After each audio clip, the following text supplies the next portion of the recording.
Hello, everybody. Welcome to the Snyder-Collin Podcast, brought to you by FPP Broadcasting.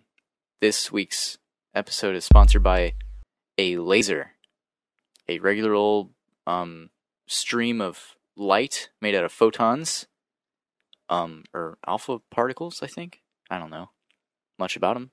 I wasn't filled in. It's a beam of light. Yeah. That can pierce through objects of high velocity? Yeah. What is the speed of light? I don't know. Do you know? It's probably I don't know. What's the speed of sound? It's not Avogadro's number, is it? No, it's a mole. How fast do you have to go to break the sound barrier? Like 1,000 miles per hour? Mach 5? Mach 12? I don't know what Mach is. Like if you were to break this, let's say you had a little spacecraft, and if Sure. it broke the sound barrier, it would like zoom by, and then you'd hear like the Yeah. potentially. Yeah. Well, once you break the sound barrier, there's a boom. There's a sonic boom. Yes. Like Sonic the Hedgehog. Oh my god, it makes no sense. He's so fast. My father used to live out near an Air Force base, I think, and he said their planes would sometimes hit, like it would break the sound barrier, and there would be like this huge, like thunderous boom. That's really cool, kind of. It is pretty cool and terrifying, yeah. and annoying. Yes. What is the speed of light? Let's see. Okay. It is. Okay. In miles per hour, light speed is 670,616,629 miles an hour. God, shit. Yeah, it's pretty. What the pretty fuck fast. is faster than that? Nothing. Yeah, nothing. But I guess. When people are trying to time travel, people are crazy. Yeah. You're yeah, that wire was bothering me. I'm sorry. I was like, what the hell is this? It's okay. What is this feedback? It doesn't matter. Really, does it? I mean, does it? Anyway, start the show. We haven't even started the show yet. Jesus. Sponsored by lasers. All right, there you go. Boom. Done. Enjoy. Thanks. President. Oh, man. Yeah. As you can see what I'm on today, just like we on every other day, go get it. Get to the bag music, Cool Kid Trap music type shit, I'm a rare individual, cut off your hand if it's killing you. You gotta stand on your tippy don't take. I got cool like a booty. She give me tang, then I sleep on her booty. Bought me a house, turn that bitch to a cutie. I'm flying, I elevate. I got problems, an open case. My little bro got his first baby. What I'm on today. In the trap, so you know what I'm on today. In the trap, so you know what I'm on today. In the trap, so you know what I'm on today. Sleeping on her booty. I've listened to that podcast many times. I actually haven't time coded it either. Is that bad? This episode? No, last one. Oh. You didn't... Oh, yeah, you didn't time code it, did you? No, I haven't yet. Doesn't matter, really, does it? It's okay. Yeah, it's fine. I'll just get it. Alright, well, hello everybody. Welcome to the show. We already did the intro. We've done it probably 6 times now. That was a long intro. That was a long intro, and nothing matters. Yeah. Alright, well, welcome to the show, guys. We've got a great show for you today. A riveting one. Yeah, it's pretty riveting. How are you, though, Collin? Just tell me how you are. I'm good. I just got back from Jacksonville yesterday. Had a little early Christmas celebration. Yeah. So, yeah, that was pretty cool. Saw my brother and sister, my brother-in-law. I missed you. You did? Yeah, I did. I always miss you. God damn it, it's cutting out. Hold on. Which, is it my cord? I'm gonna make you. First off, I think you're moving your leg, right? Yeah, I am. I'm kind of moving it. I'm so sorry. Just let me adjust a few. Oh my god.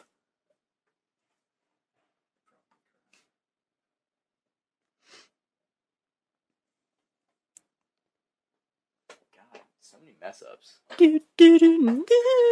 Yeah, I know, right? But goddamn, we are sucking today. Yeah, I think it's just the wiring's being weird. For whatever reason, doesn't really matter, if I'm honest.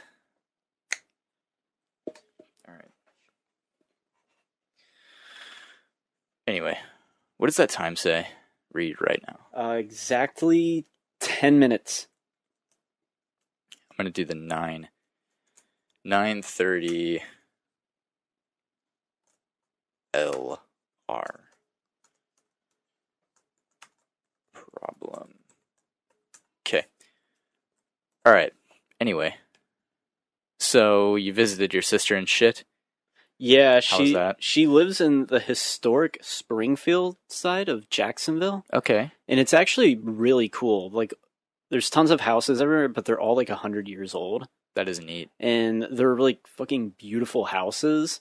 It's very like old city feeling. Okay. And when I say like they're huge houses, it's not like when you're like driving through a nice suburb and there's literally like a massive mansion with a huge yard. These are like middle class working houses, but back then they just made them like narrow and like massive. So they can like fit like so many houses on each block. Yeah. And they all have like really nice porches, big porches and like a little like fenced in area. So it was interesting to see, but the Springfield neighborhood, it's primarily known like historically, I guess, as like a poor neighborhood. Oh.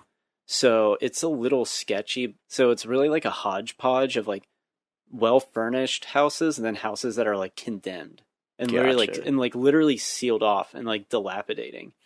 But yeah, it was pretty cool. But I walked with my brother and my brother-in-law to like get some beer at the corner store, and it was like a sketchy corner store that had like bars on the windows and everything, and like the cashier was behind like a sheet of like plastic so they don't get like shot or robbed or anything. Yeah. So it's just kind of funny because it's like really nice houses and then like crappy streets. And when we were walking by, we just saw like a German Shepherd, like a block down, like wandering around. And I was like, holy shit, this is ghetto, man. That's crazy. Yeah, I know. Just a block down the street, there was a German Shepherd. It was kind of scary. That's wild. But the houses are freaking beautiful down there. That's awesome. Very beautiful houses. Damn. Lots of cats everywhere too. I felt like living in like the city, like, you know. Mm-hmm. So, yeah. Just stray cats. Yeah, like stray cats like everywhere. That's upsetting. Yeah, it's interesting how like the wealthy are like interested in like renovating like the poorer sides of town and trying to like bring them up, which is a good thing. It's like Gain Street. Yeah, it's kind of like a Frenchtown a little bit too. Yeah, that's happening here as well. It's a thing that's happening. South Park had their whole episode on it, where they like renovate the poorer side of town, which is like right by Kenny's house. Yeah, so it's a popular thing that's happening in towns. You know, get those dilapidating poor areas and boost up the economy. Hooray! Well, it's because they're easily buy, like they're really cheap. Yeah, so they can just buy them and them. Yeah. Flip the property value on them. It's a corporate sham. It's simple economics. It's fuck you. You don't like it when I say that. It's simple economics, really. Collin, I like it when you say everything. All right? I love you. I think you love me a bit more than I love you. That's fucking cold. Have you ever been told that by a girl? I have been. I've had the opposite said, actually. Really? Yeah. I mean, everyone's been in a point where they like someone and they just don't like them back. That's fair. And it hurts, but I think everyone can relate to that. That's fair. I was once in a relationship where, you know, you say I love you to him, and you say I love you more, and then like, you know, you go back and forth. It's never really a one debate. I love you to the moon and back. Yeah, stuff like that. And it's like, I love you more. You know, cute stuff. I love you as much as the whole world. Yeah, every couple does it, and you shouldn't say I love you more if you don't mean it. Mm-hmm. And like when the relationship was falling apart, this girl, I was like, well, the entire time, you know, we had done the I love you more thing, back and forth, all that shim, and then she was like, I think you do love me a little bit more than I love you. And I was like, wow, that's fucking cold. Yeah, that is pretty cold. That's so like rough. I've had like the opposite done, but it was kind of more jokingly, you know? Yeah. And then she dumped me. Jeez. So I guess it wasn't. Thanks for listening, guys. I guess it was the opposite. Thanks for listening, everyone. Yeah. Let's talk about some movies. Oh no! It is my understanding that after sharing personal information. Yeah. With our audience. Heartbreaking info. It's my understanding that you have seen a couple movies recently. I have seen a few movies, yeah. You bought some Blu-rays. It's movies that you've seen. Yeah. Yeah, we brought it up on the last podcast. If you tuned into that one, I picked up a lot of Black Friday Blu-rays and movies that Jacob had seen, and I hadn't seen a movie that came out 9 months ago. But fuck it, we might as well talk about it a little bit. Yeah, you can lead in. Which movie do you want to talk about first? It is directed by James Mangold Mutt. Mangold. Mangold Mutt. Mangold would be how you say that. Who directed the Wolverine. Not X-Men Origins Wolverine, but the Wolverine. Who directed X-Men Origins? Gavin... I have no clue. Gavin Brooks. I think a computer AI directed I think that that's movie. a good call, I think it was like a automated director. They just typed in the scene and the camera like recorded and moved around itself. It was actually just like a website. They were like online movie director, and then like they just plugged in their movie, and it converted it. Like they plugged in all the shit they shot, and then it converted it into a movie. You know, they're like it was all right, weird. here's a bunch of stock pictures of the actors to be animated, and boom. Yeah, and then it was like, all right. It was like, all right, your file will be done in 15 minutes. And then it's like, here's the download link. Download it, and then they downloaded it, and there it is. I actually have a super cringe-worthy story about X-Men Origins Wolverine. Do tell. I was in 8th grade, and I was with my friend, and he was with his girlfriend, and we went to the movies, and we went to X-Men Origins Wolverine, and we were sitting up like pretty close, and my friend and his girlfriend, they were just like making out the whole time. Oh. So I was like, fuck this. So I just like listened to like music on my iPod, but it was like shitty like middle school screamo music. Wow. Yeah, and I just sat there like watching X-Men Origins and just being like, God, this is awful.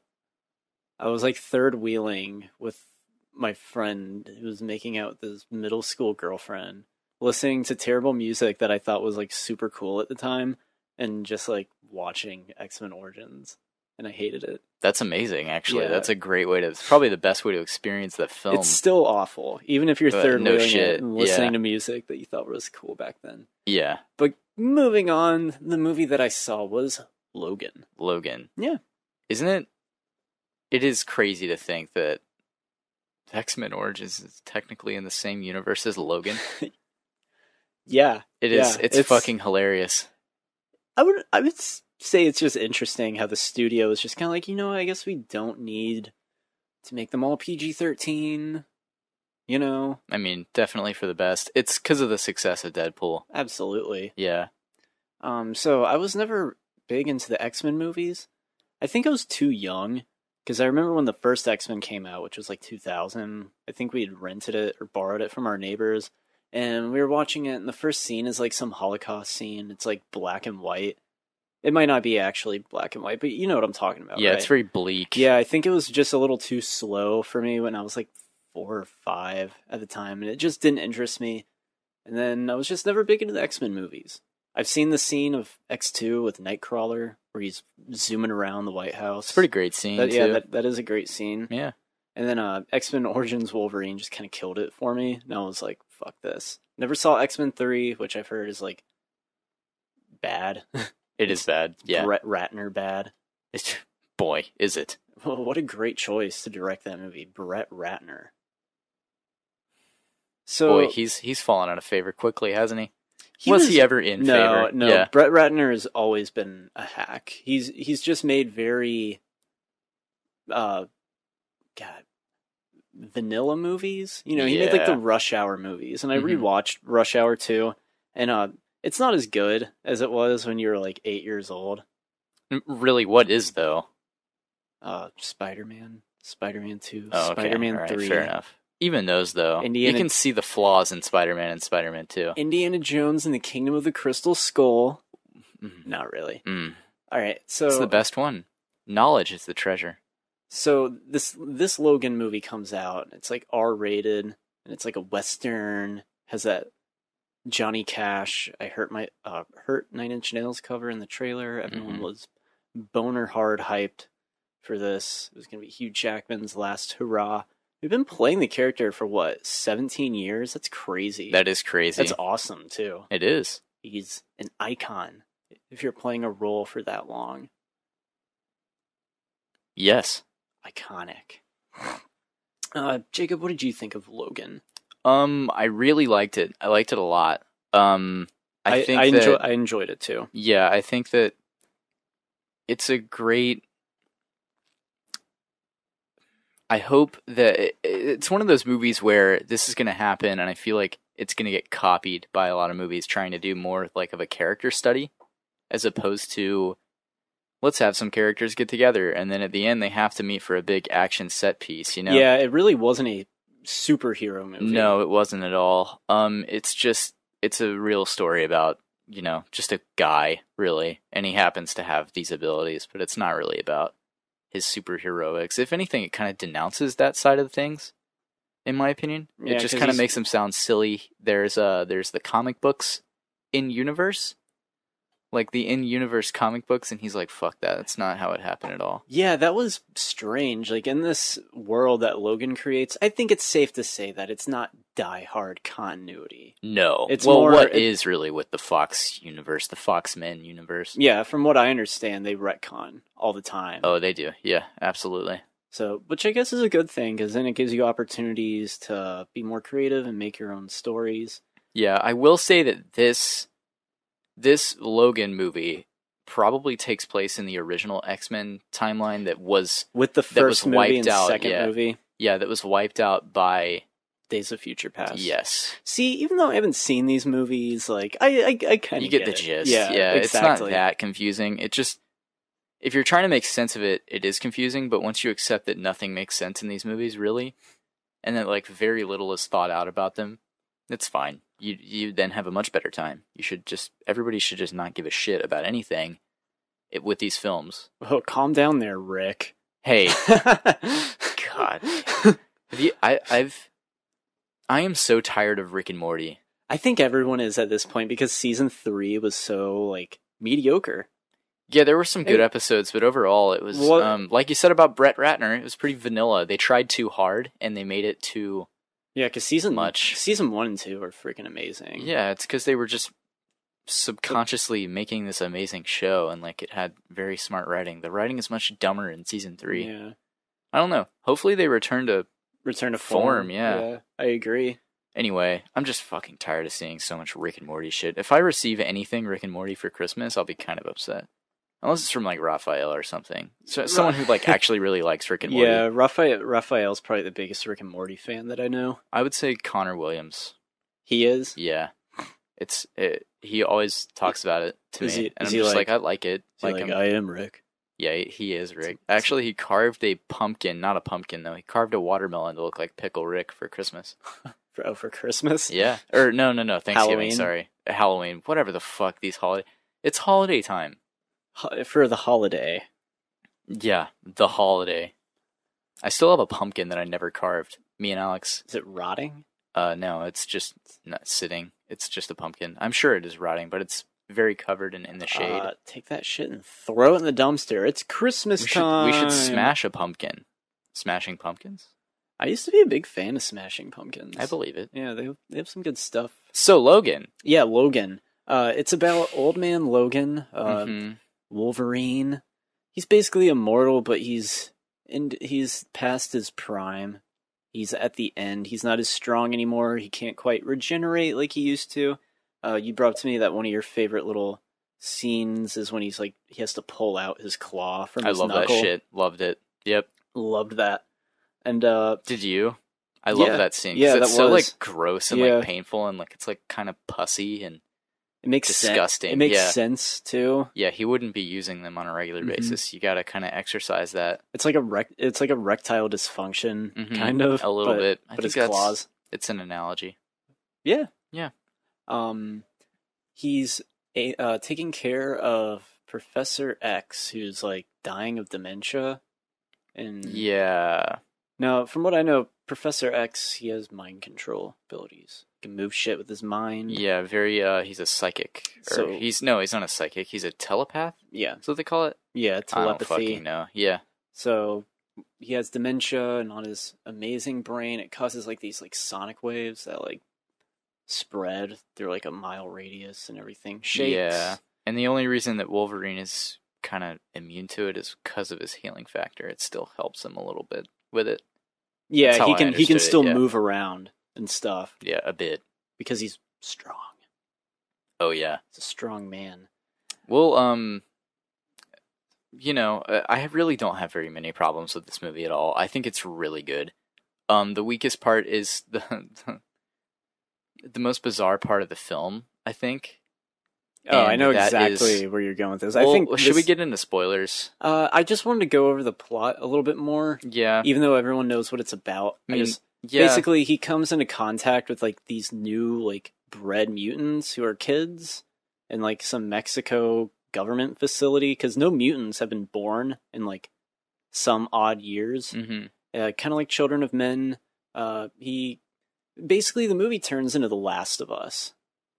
Yeah, pretty much. I think that's a good comparison, except it's not quite the end of the world. He has to get this young mutant girl who also has Wolverine powers, who is his daughter, to Eden, where all the new mutant kids can be free. So that's the plot. He has to get this girl to like Canada. Yes, Canada. That's it. Yeah, it's in Canada somewhere. Yeah. I don't know. Like it's a road trip. Basically. Yeah, the character of Laura, or X-23, as she is known in the comics. Pretty great little actress that plays her. She's awesome. Yeah, she was good. Yeah, she was a solid child actress. Yeah, I thought, especially as far as child acting goes. Yeah. I mean, she didn't have much to do. It was more of a physical performance. I would say so too. I enjoyed her. I am excited to see her in more things, because she will be in more things. More X-Men stuff? Yeah. I figure that they'll probably do her like in X-Force or something. Probably. I think Deadpool might go into the Logan timeline, grab her, and then leave. They're not going to use the same actress, though, are they? They will. What? Yeah. Why wouldn't you just like recast it as someone who's older? They wanted to cast her young so they could use her again. Really? Yeah. I don't know if that's super necessary. Oh. I don't know either, but I mean, I enjoyed her, and I like her as an actress. I think that she's good. Maybe she should play it again. I don't know. Yeah, she was good. As far as X-23, I'm not really that invested. So if they want to do her in more, put her in more movies. I said do her at first. God, this is a child, God Collin. Damn it. You disgusting cuck. This is what happens when you grow up watching Beavis and Butthead. Oh my God. I never watched any Beavis and Butthead. Good. It rots your brain, but fair enough. Damn, it's funny. So yeah, overall, I liked the movie. Yeah. I just liked it. I didn't love it. I didn't hate it. It was a good, solid movie. I think my highest praise I can give it is that it was a good action movie. It was a good action movie. It seemed like something like Arnold Schwarzenegger would have been in. Because like what I complained with Thor and Justice League, all the CGI action bullshit, that's really boring. And this movie really didn't have any of that. No, it didn't. It had CGI, of course. Had plenty of CGI, but it didn't have armies and like buildings blowing up and stuff. It was more like shootouts and car chases. Yeah. And that stuff's always fun to see, especially when there's consequences, you know? Yeah. Yeah, definitely consequences in this movie. R rating equals consequences, for the most part. It does. Not always. For the most part, I would say, yeah. So, I think it's safe to say that you probably enjoyed this movie a bit more. I did. You're more invested in X-Men than I am. Yeah, I would say that I didn't enjoy it much more than you did.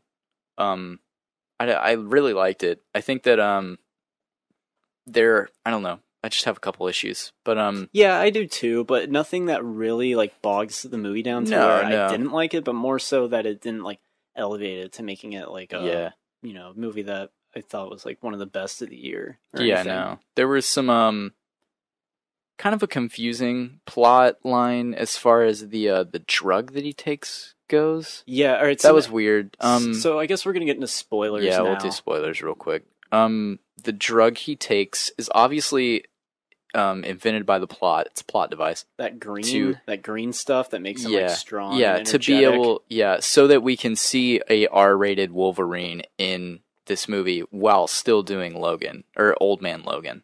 That was the only reason they wanted to do that. So it's like a drug, like a literal drug he takes, and he gets all juiced up and can start fighting again. Yeah, it just kind of returns him to classic Wolverine. They wanted to do that, I think. So they got like that Berserker Wolverine, you know what I'm talking about? Like just the crazy savage one that we saw. Where he starts like ripping off people's like arms, and his claws are going through people's heads and stuff like that. Yeah, that was pretty cool to see. Oh yeah. What do you think of Clone Logan? I thought that was just that was dumb. It was unnecessary. Yeah, it was, especially the way it's introduced. Because at first it's like a shadowy figure out of focus. Then he like leans into camera, and you realize that it's like Hugh Jackman as Wolverine, but circa like 2002 or something. Yeah, no CGI or de-aging on that one though. They didn't de-age him. No, yeah, so he looked fine, I guess. He looks like Hugh Jackman. Hugh Jackman is aged up to play Logan. Yeah, exactly. Yeah, definitely. Easier to age you up than down. Give him that gray hair. I thought that was just kind of unnecessary. He kills Professor X. Kills him in such a brutal and weird way, too. Doesn't he just What a weird way for... Doesn't he just stab him in the chest? Yeah. But, like, what a weird way for Professor X to go, you know? He got stabbed. By Wolverine's clone and dies. Like, dies on the bed. That's rough. Yeah, so that's kind of one of the low points, because it felt out of place, I guess. I agree. The movie didn't really need to have, like, another sub-villain. What did you think of the villain, this, like, Cajun-speaking guy? I think if this movie was in any other X-Men movie, he would have just been a passable villain, but since this movie has consequences, it works, because you know that he can murder people. Yeah. He can potentially end Logan's life. Yeah. I think that he's kind of a weak villain. He was just sort of whatever for me. Yeah. I didn't really care about him, but that's not really a negative. Just I think that the film overall didn't really need it wasn't about the villains. Yeah, it was. Yeah, it wasn't. It was more of just the story and like these characters more so than like the actual plot. You know what I mean? Like it's not more about the aging Logan, these characters that you've seen in all these movies, and they're on like their last end. Yeah. It kind of annoyed me by the third act when Logan was like always passing out. You know? I mean, it's like I get it, but he does it like a few times where he can like hardly like stand up and stuff. I guess he's just like always so drunk. I thought it was because he was dying. Maybe Isn't there like some? There's like some poison in him or something. The adamantium is poisoning. That's what it's called. Yeah. So it's interesting, like character wise, because it's almost like he's like choosing to die. Yeah, kind of is. That is. He doesn't want to live anymore, so he's letting this like poison adamantium. Adamantium. It's what his claws are made out of. So was Wolverine born a mutant, or is he a mutation? He's born a mutant. Wolverine's kind of a weird story. He's born a mutant. He has super good healing and stuff like that, and he has the claws that come out, the bone claws. They're not metal. They're bone? Not. They're not metal. And then he goes and becomes Weapon X, and so they weaponize him even more, and they artificially implant his skeleton and like encase it in adamantium. This super strong metal, basically vibranium. It gives him the metal claws. Yeah. So if he doesn't have that in him, they're just bones, extended bones. Exactly, yeah. Okay. That's why, like, in The Wolverine, they actually chop his adamantium claws off. And then he grows them back. Because you can't grow the adamantium back, but you can grow back your bone claws. His bone claws would break as well. That's gross. Yeah, he has them in Days of Future Past as well. Like, he's like sticking out his arm or something, and they step on him and snap him. Like, it's pretty horrific, actually. Bone claws. It's pretty nasty. But and they look really messed up too. They look kind of, I don't know. I don't really like them, but they're a thing, I guess. Trying to think of other things in Logan. This movie was rated R, but it didn't feel brutal because movies aren't that violent anymore. I thought it felt pretty brutal. He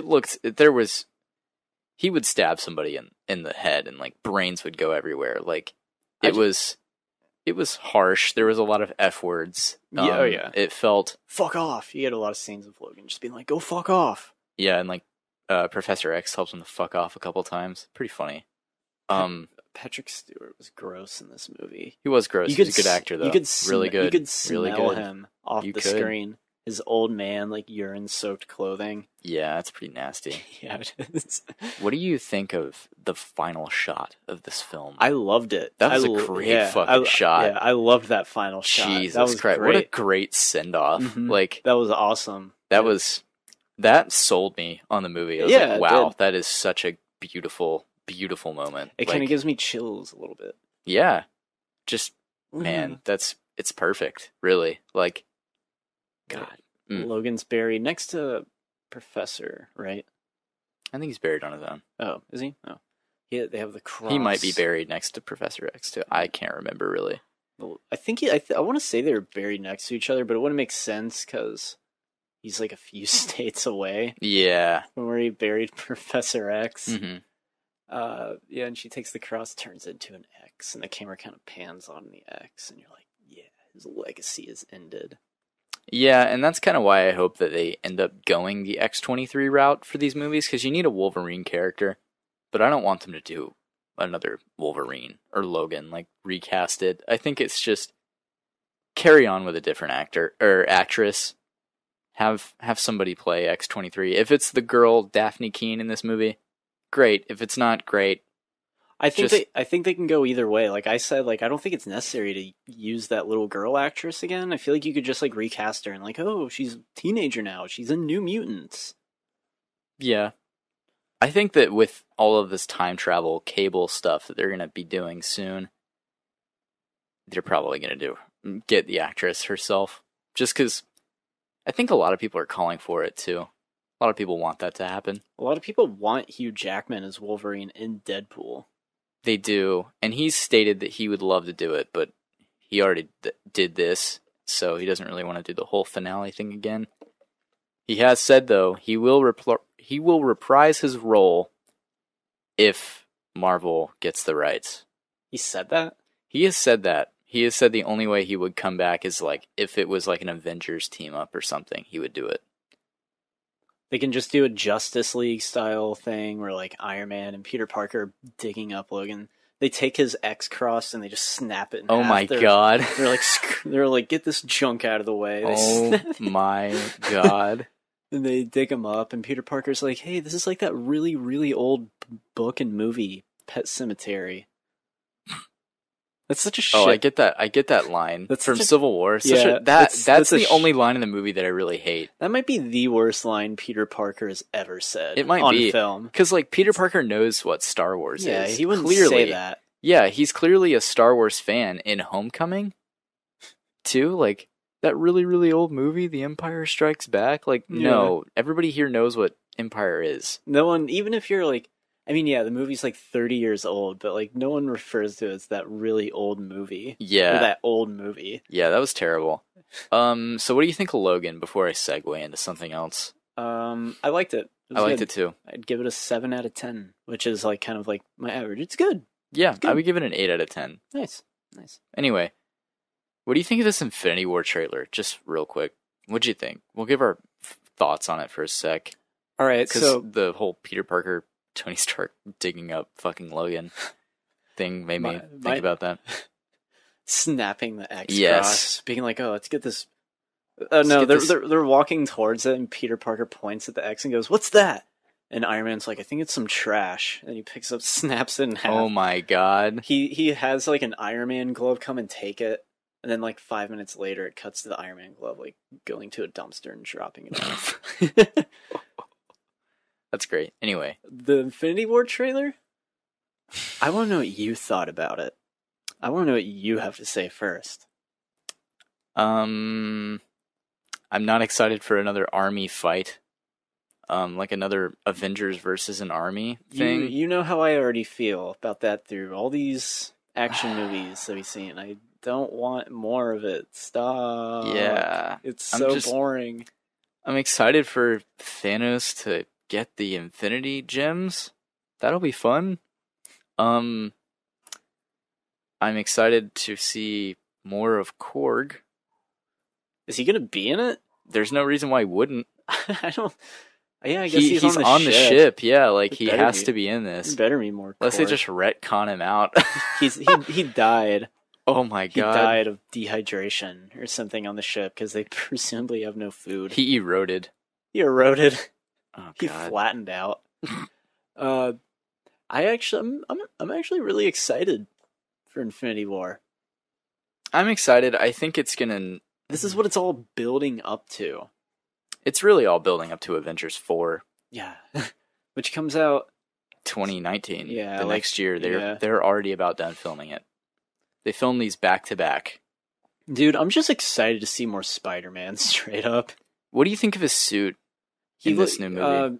He looks like a video game character. He does. It's too busy. It's too shiny and sleek. It looks artificial. Yeah, I'll show you exactly what it looks like. I mean, yeah, the idea of it's cool. I'm not dissing that. Like, oh, he has like a super suit. It just looks cartoony, I guess. Yeah, Didn't I'll show look you. Super convincing, but who cares? I guess. Kind of goes back to Justice League, where that villain looked like a cartoon character. Yeah, that's true. I thought Thanos looked pretty good. He does look good. He looks a lot better than Steppenwolf did. Yeah, definitely. Not to compare those two, but that's the last CGI character we've gotten on screen, and he looks a lot better than that. Who voiced Steppenwolf? Was it anyone? It's the guy who played the devil in the Ghost Rider movie. You would know who he is. I'll just look it up. Gosh. But no, I'm excited for Infinity War. I want to see the stakes, dude. After Avengers 4, the MCU has changed forever, according to Feige. I believe that too. I really do. I do believe that. I think that people are going to die. There's going to be a lot of send-offs. But can they do it organically? That's the question. I know it seems redundant because like a month ago I was like, I'm sick of Marvel. It's going nowhere. It's all just beating a dead horse. And yeah, a lot of the movies do kind of feel like that. Yeah. But these movies are promising me something, and it better fucking deliver on that, because they've been doing these movies for like 10 years now, so they better live up to this, like, Infinity War, you know? Yeah.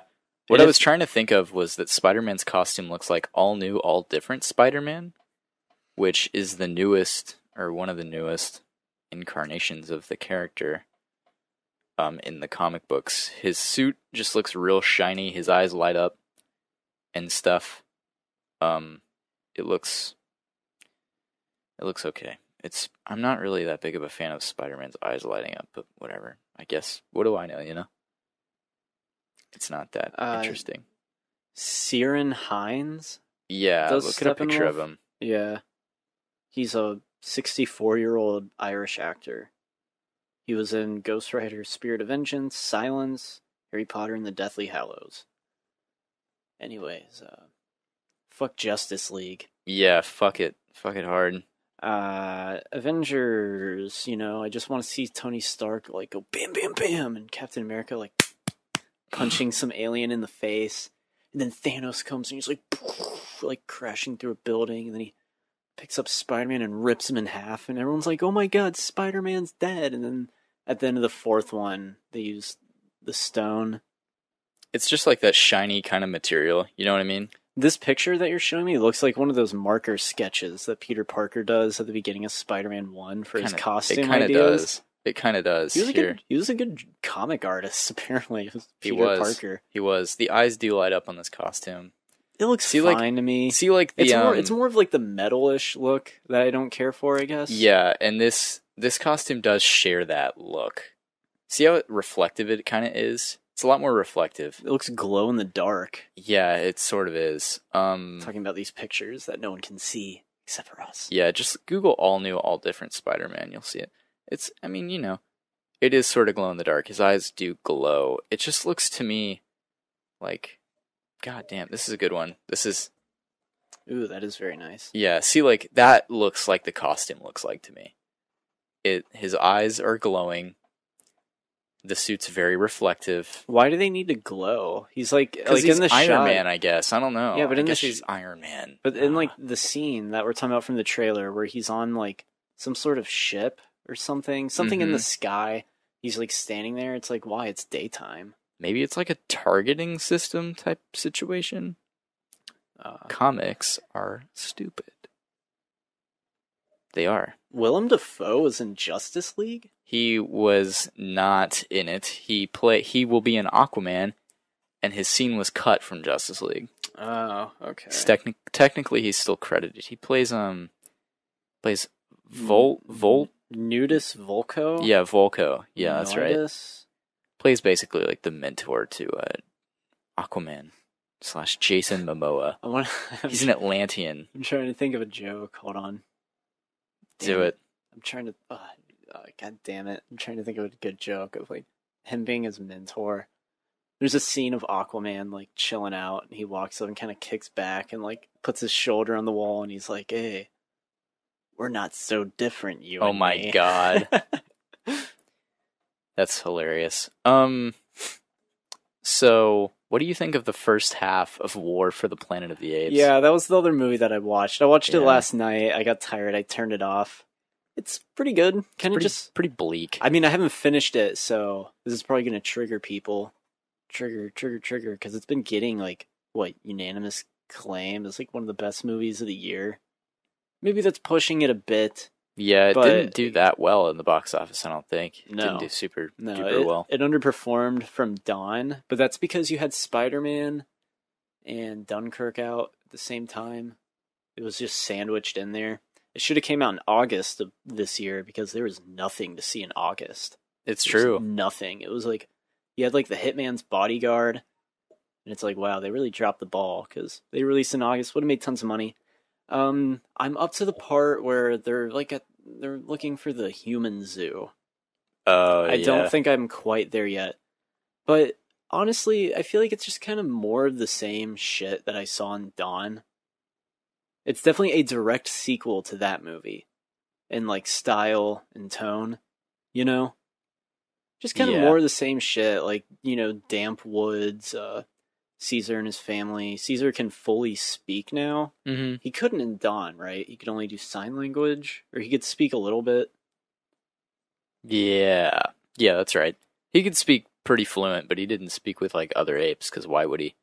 They couldn't really speak that well. This isn't a movie you can't really talk about the plot too much. Mm-hmm. I can't talk about it with you because you're not done watching it. I haven't finished it. I'll probably finish it later tonight. I mean, I'm liking it though. I'm definitely liking it. Yeah, it's pretty solid. It's a good finale to the trilogy. I mean, as far as like quality goes, it's fucking top notch. Has some great cinematography. All the effects look great. Has good action despite there being all these CGI apes. Probably because they're, you know, there's like real explosions, stuff like that. Mm-hmm. Unless an army of like CGI humans come, you know, which I don't think is happening. From what I understand, there's not even like a big final battle, which I'm fine with. In War for the Planet of the Apes? Yeah. Isn't it more of like a battle of wits? Yeah, sort of. Obviously, it's going to lead up to them going to this prison. I'm guessing they get like captured. I actually don't know how you're going to feel about the final climax of the film. I don't know how you'll feel. You will not guess how it ends. It is not what you would think. All right. If they don't do this, I'm going to be a little annoyed because I remember I was like predicting this since Rise. It's that at the end of the third movie in a post-credit scene or something, you just see like a ship coming out of space going to the Earth. They better do that because why wouldn't they? That's what it's all leading up to. It leads up to Planet of the Apes. Not the idea that we're going to get this movie, but like this like self-contained trilogy.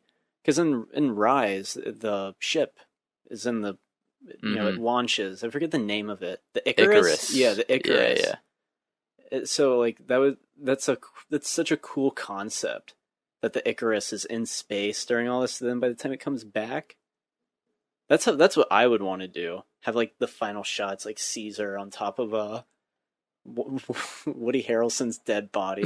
He has like his monkey flag like in the air, and it's like blowing in the wind. You pan up to the sky, and you just kind of see like this rocket like slowly entering like the Earth's atmosphere, and then it just my God, cuts. That'd be fucking awesome, wouldn't it? It would. It would be awesome. You're like twirling your hair. You're like, oh man. Well, it doesn't happen. Fuck. I'm sorry. Actually, there is a perfect opportunity to do it, and then they just don't. So there's no, because I thought it was gonna happen too, and then the credits rolled, and I was like, oh fuck, see, like wow. So this isn't really a spoiler if it doesn't happen in the movies, but there's no like mention of Icarus. No. Oh god, that's such a missed opportunity. I guess it would, it'd be kind of like subtle too. Like it wouldn't have to be a credit scene of like people, like it's not like you have Tom Hanks casted as like.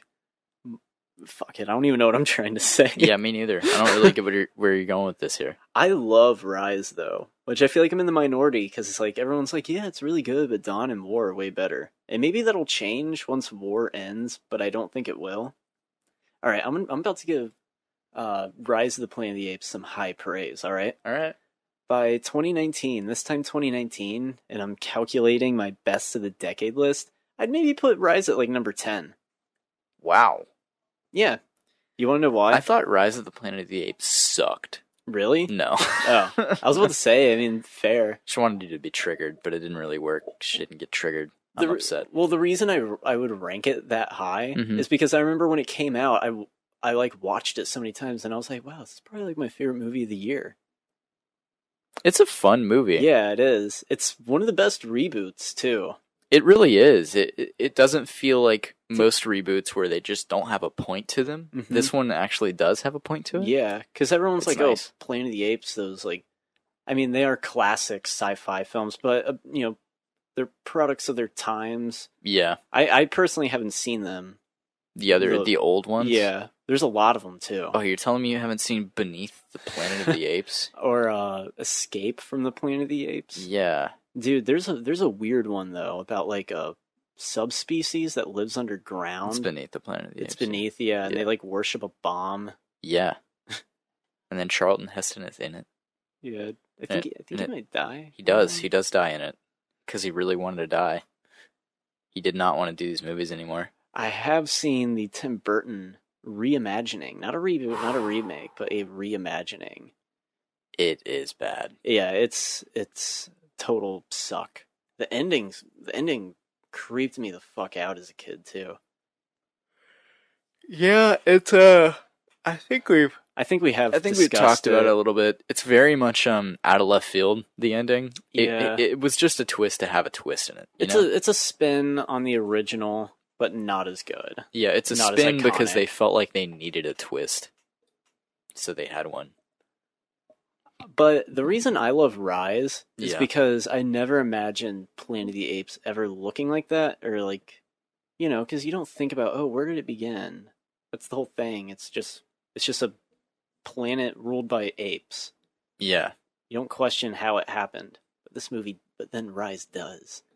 It asks the question you didn't even know you wanted the answer to. And I'm going to bring up something interesting, which I don't think you see in big movie studios anymore, but I believe the two producers of Rise wrote the screenplay. Really? Yeah. That's interesting. I'm going to fact check this.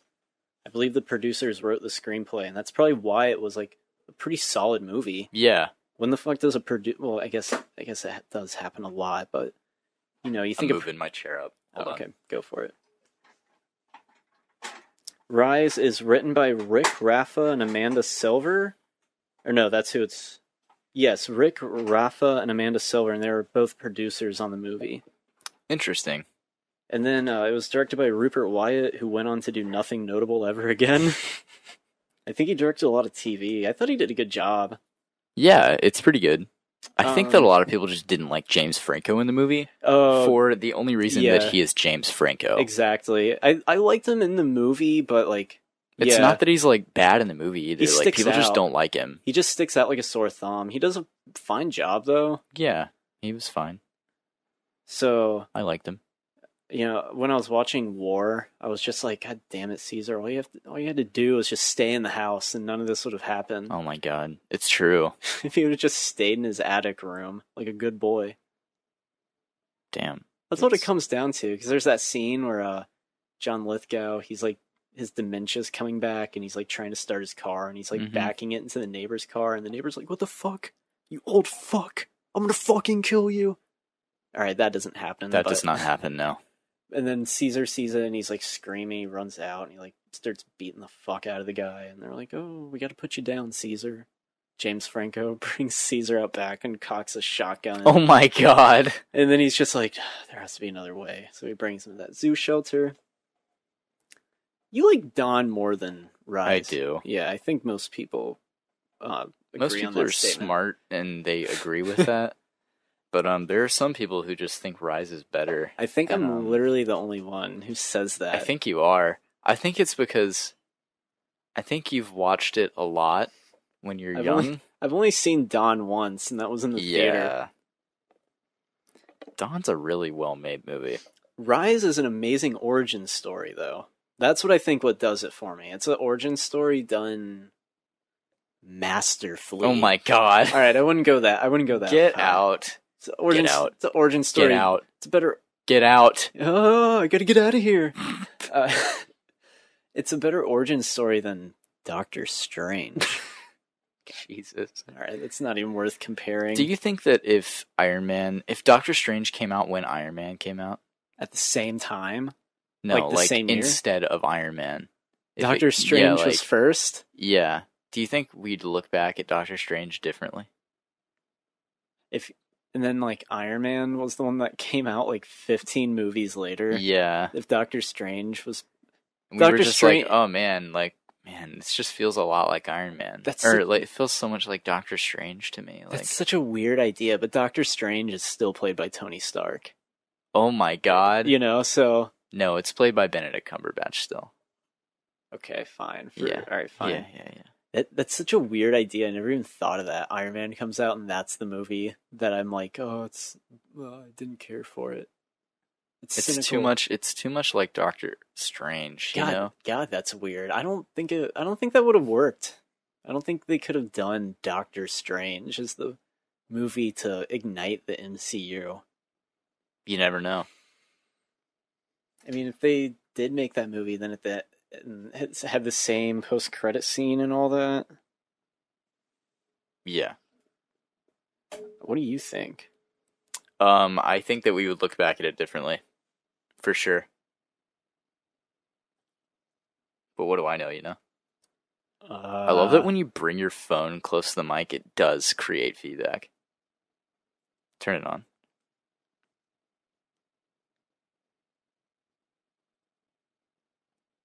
Or not. I guess it did. It did. I heard it a little bit. Dude, my old phone, my old phone, literally, you would hear, a sound come out of the TV, like a... Really? That's weird. Yeah, and then, I'd get a text message, or, out of, a guitar amp or something, That's a little... freaky. It was weird. That is weird. It's aliens, I think. Hey, Jacob. Hey, Collin. Has any groundbreaking movie news been released today that we can exploit? Let's see. Disney is now said to be the favorite to acquire 20th Century Fox media assets. Wow. They're not gonna, buy 20th Century Fox, they're just getting their movies. They're getting all of their media. What are they gonna do with all this media? Exploit it. For cash? ATSTs. ATSTs. I'm gonna come.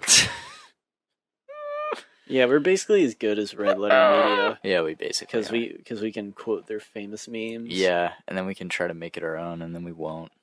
It's like no one catches on to that, and everyone is watching Red Letter Media, and they're like, these guys are just copying. The Snyder-Collin Podcast. That would never happen. It wouldn't.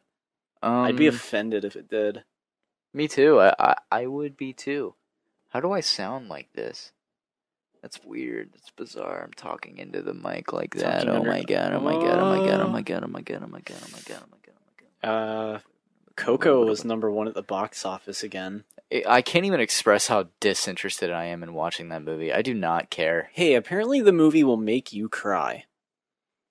Great. The little joke I've been seeing everyone is like, yeah, Pixar, all their movies are sad enough anyways and tearjerker. Why not just make one whole movie about death?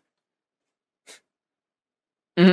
You know, why not just make one movie about dead people? Yeah, you're dead right. Dead family members. You're so right. I mean, I've heard great things about Coco, but the trailers, you know, I was kind of like, eh.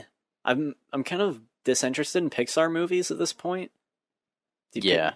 Pixar had their gold streak, though. They did. Fucking gold streak. They did. Pretty much all their movies, like after A Bug's Life, because that movie was kind of, bland. Yeah. I have fond memories of A Bug's Life, but I understand that it's shit, so, you know, whatever, fuck them. Apparently Coco's great, though, but I don't know, I'm like, Mexican people? I'm not interested. Minorities? Like, I'm not interested. I want to see white people in my animated God. films. I'm sorry. I just want to either see white people or monsters that resemble white people. Yeah, like Monsters Inc. They're all the monsters They're are all clearly white. Yeah, like they're white people. Don't play. There's no one whiter than Billy Crystal and John Goodman doing right. voiceover. Monsters University. That was a missed opportunity for a new Monsters Inc. Yeah, it is. It was, wasn't it? Yeah, and there's a line in the original Monsters Inc. when they're like walking to work at the beginning before they have their first day at the job. And Mike mentions something to Sully about knowing them since like high school or elementary school. Yeah, like he makes a line referring to they've been best friends their whole life. Yeah. And then in Monsters University, they don't meet until they're like at their college. God, that's such a dumb idea for that movie. Mike and Sully are in college and how they meet. It really is dumb. It really is.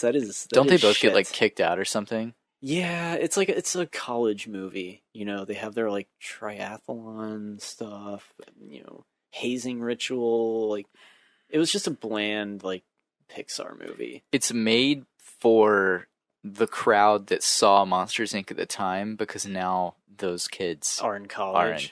Yeah. Wow, I guess you're right. Kind of like stupid. Kind of like Toy Story 3 when they're like, Andy's going to college. Kind of like Twin Peaks. Yeah. Yeah, kind of is like Twin Peaks. Yeah. Kind of like Star Trek. Yeah. Kind of like Star Wars. Kind of like Childish Gambino. Fuck you. Hey, speaking of Gambino, he's nominated for a fuck ton of Grammys. Like 5 of them or something? Yeah. You want to talk about the Grammys? He probably won't win any, but, you know. Whatever. Oh, he's nominated for a lot. He's going to walk with one of them. You know, 5 Grammy noms is nothing these days. I think he's nominated for Best Urban Contemporary Album. Best Album of the Year, too, right? All right, maybe. Let's talk about the Grammys, because why the fuck not? Yeah, fuck them. I haven't even heard that much music this year. Well, I think you'll be pretty happy because I feel like there's a lot of artists that you enjoy who are represented. Kendrick Lamar? Yeah. Oh my god. He's nominated for pretty much everything. All right, the 60th Grammy Awards. All right, can we at least agree that the Grammys are like the bottom of like the entertainment industry, like award circuit? Yes. I mean, okay, they're more are they even more prestigious than a Golden Globe? No. All right. A Golden Globe is semi-prestigious. Because it's an area where both TV and film can be. Fair. Probably the highest TV other than Emmy award. But like even then, you know. All right. God, this is why I hate the Grammys. Record of the Year. And then there's record and there's album of the year. It's like, that's really dumb. What's the difference? For record of the year, it said award to the artist, to the producer, recording engineers, and mixers. Oh, okay. So it's more of like the technical side, I guess. Like the producers and the people who actually like, you know, tweaked everything to make it work, not just. Yeah. All right. So let's go with that. That's for record of the year. So you have Redbone, Childish Gambino, but they're just referring to one song, right? Because that's the song. Yeah. All right, because Gambino, his album was called "Awaken My Love." Mm-hmm. Then you have Despacio by some people I've never heard of. That won't win. The Story of OJ, Jay-Z. I don't listen to Jay-Z, but I'm assuming that this album he recorded, 444, is like a response to Lemonade. Yeah. Because that's what that album was about, from what I understand, is Jay-Z's cheating on Beyonce. Yeah. Wow, that's scary. I would not want to be caught cheating on Beyonce. Me neither. Yeah, the things that, who knows what she would do. She'd probably be upset. She wouldn't do anything, but just like the look, you know. She's so intimidating. I know. She could kill him. Just by like her eyes. She should kill him. That's the thing. She doesn't even have to like actually like physically attack him. It's like a mind game type thing. Yeah. Where like she will destroy you from like disappointment. It's like when your mom says she's not mad at you, she's just disappointed. Oh, and that feels like a million times worse. Yeah, it does, doesn't it? Hey, it's pretty heartbreaking. Kendrick Lamar for Humble, and then Bruno Mars. Can we talk about him? I don't like Bruno Mars. No one does. He's just like a pop idol. Yeah. You know, I feel like he just wants to be Michael Jackson, and True. That's impossible. That's a good point. You know? Yeah. I hear that Uptown Funk song all the time. God, it's all the bands. All the bands at our job play Uptown Funk, and it's like you're like 50-year-old white men, like Uptown Funk you up. Uptown Funk you up. Uptown. Saturday night and I'm in the spot. Don't believe me, just watch. Yeah, and like everybody at our job like talks or like bounces and dances to Uptown Funk. Yeah, it's the worst. It's AIDS. And then they try getting me to dance to, and they're like, "Collin, why aren't you dancing? You're so awkward." Yeah, and I'm just like, I know. And then you're like, I just don't care. Is that fine? I can't dance for the love of me. Me neither. I cannot dance. Me neither. I can't dance either, man. It's okay. I love you. I'll dance with you. I could dance if I was like shit-faced, you know. That's not dancing. That's just the courage to try it. It's like flailing around. So Bruno Mars, Bruno Mars is just like safe music. Yeah. You know, it's not going to offend anyone. Like he has a song called The Lazy Song, and it's just a song about wanting to just stay at home and watch some TV. Yeah, arguably his best song is the one like about like When I Was Your Man. I don't know if I know that one. It's really, really good. Yeah. Actually, it's a decent song. It's not really, really good. It's not that profound. It's not as profound as it wants to be, but doesn't break new ground or anything. But he talks about he's talking from the perspective of somebody who lost, you know, a girl, and he's like, I should have bought you flowers. I should have held your hand and stuff. And then in the last verse of the song is like, I hope he buys you flowers. I hope he holds your hand. Maybe. I hope he does all this. Like, he's like, aww. Now that he's your man, like, I wish you the best. And that's profound, sort of, because like in today's world, when you break up with someone, you want the absolute worst for that person. You want them to die. Oh, it's been like that for a while. It's true. Bruno Mars is just full of shit. He's not. No, come on, Bruno. Old BM, come on. Dude, it's like listening to Glassjaw's first album, which has like the most like misogynistic like lyrics of like any album. It's crazy how like all these like hardcore bands, emo bands, like all the albums are about was just like getting revenge on like your girlfriend who like cheated on you and like murdering them. Even read articles and they were like, wow, this is really misogynistic. Even back then, they were like, this is pretty rough. I mean, it wasn't meant to be taken seriously, I guess. It's kind of like Eminem's, like Kim. That song Kim? Yeah. Jesus Christ. Yeah, exactly. It's like that. But, Kim is the type of song that, like, if for some reason Eminem's... Is that the one about his mom or girlfriend? Maybe girlfriend, I think. All right. Girlfriend. Mother of his child, I think. If she wound up dead anytime after that song came out, he would immediately be arrested. Like that would have been the biggest thing since the OJ trial. It would have been. It would have been the Eminem trial, the Shady trial. Slim Shady. The Trial of Slim Shady. Can that be a Hulu special? Like, I don't know if Eminem would be cool about that fictionalized version. All right, moving on. Album of the year. So, unlike Record of the Year, this is awarded to the artists, featured artists, songwriters, new material, producers, recording engineers, mixers, and mastering engineers. So it's all the same people who are nominated for Record of the Year. Yeah. For the most part, so I don't know what the fuck the difference is. One's a single, one's an album. But hey, you'll be happy. Childish Gambino, Awaken My Love. Yay. Jay-Z, 444. Yay. Kendrick Lamar, Damn. God damn you. Lord, Melodrama, God damn Bruno me. Mars. Who would you pick? Obviously, it's either Gambino or Kendrick, so... Honestly, Kendrick. You'd say Kendrick had the better album? Yeah, I'd say Kendrick had the better album. I think that... Because you are a huge Gambino fan. I am, and I'm trying not to be biased about it there. I'd say, are you a bigger Gambino fan than Kendrick? For sure, yeah. I'm absolutely a bigger Gambino fan. I think that Gambino's new album is very timeless. It's more like jazz, isn't it? It's kind of, it's soul, funk, yeah. I think that it'll be it's got a lot better re-listenability, I think, over time. It's going to hold up more, but I think that this year, the album of the year is easily Damn. I would say so. I feel like that's overall been the most popular album. Yeah, for sure. Just look at, honestly, it's something that you can look at, like, record sales. It sold a lot better. Oh, I bet. Awaken My Love is Childish Gambino's probably lowest selling album. Really? Yeah, it didn't really sell that well. Is it because of the creepy album cover? I mean, I guess Damn is pretty creepy, too. Damn is creepy. Yeah. I mean... It's honestly the album cover for Awaken My Love is very similar to Maggot Brain by Funkadelic.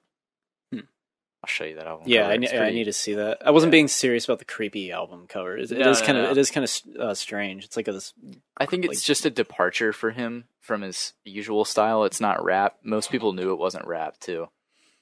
Here, this is a weird album cover, Collin. You would love this.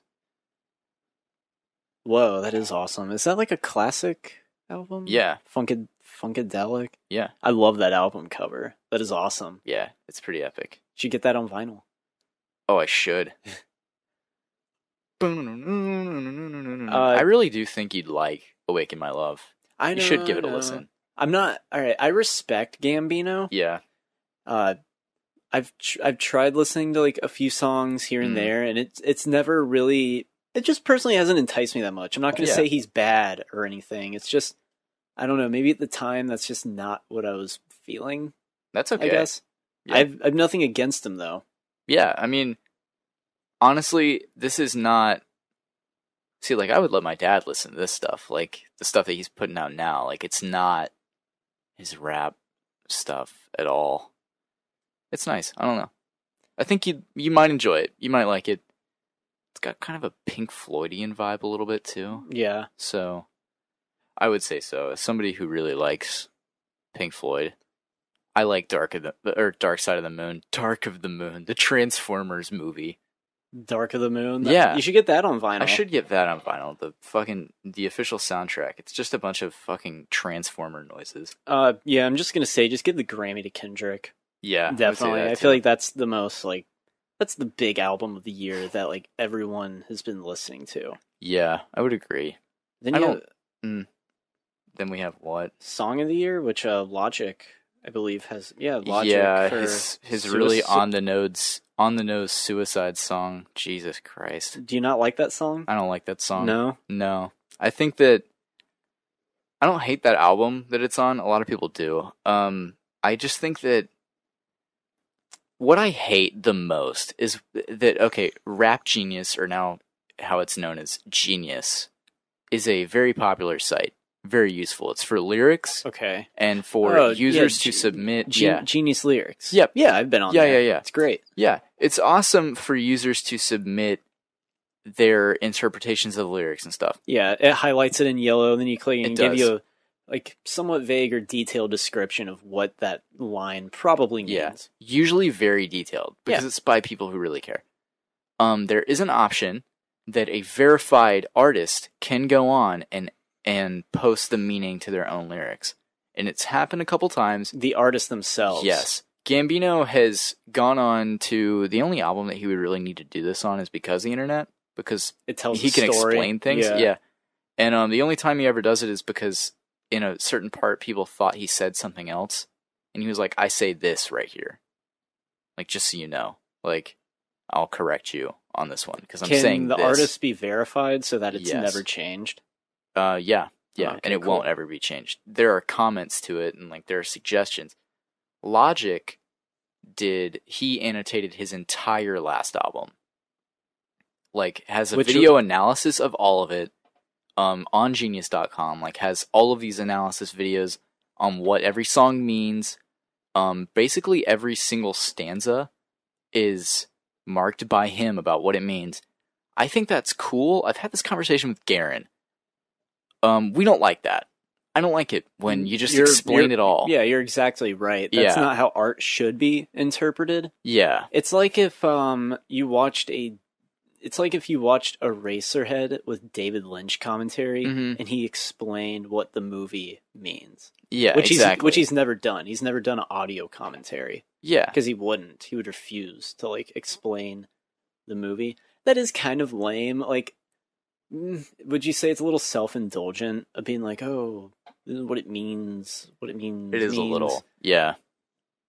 So like every like part of the album is completely annotated. Yeah, pretty much. I mean, there are some parts that aren't, but he annotates at least 5 things in each song of that album, and it's annoying to me. Is this like a big deal, or is this just like a little gripe that you had? Is this something that a lot of people are talking about? No, it's not something a lot of people are talking about, but it is a problem I have with the album, because like I don't like that everything's just explained for me, and like, is it really even that like?